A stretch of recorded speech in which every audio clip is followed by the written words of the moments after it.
اللہ جی چاہتا ہے کہ کرانا کے اس تاریخی قصبے میں دل کھول کر بتاؤں۔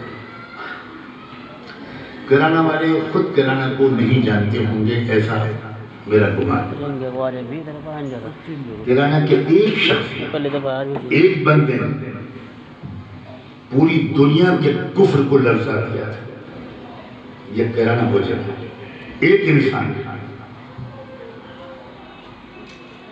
سید السادات، سید العلماء، سید الاتقیاء حضرت مولانا رحمت اللہ علیہ، لاکھوں رحمتیں اللہ کی ان پر برسی۔ اس وقت کفر کی سب سے بڑی طاقت عیسائیت تھی، اور انہوں نے عیسائیت کا گہرا علم حاصل کیا، زبردست مطالعہ کیا اس چھوٹے سے قصبے میں جہاں نہ بجلی تھی، نہ کچھ نہ وسائل تھا۔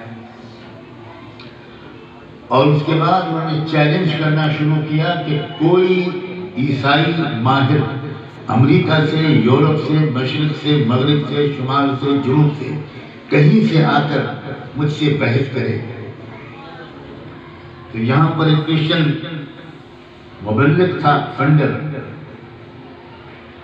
اس نے جگہ جگہ زبردست بحثیں کر کے، مناظرہ کر کے، اور یہ پھیلا دیا گیا تھا۔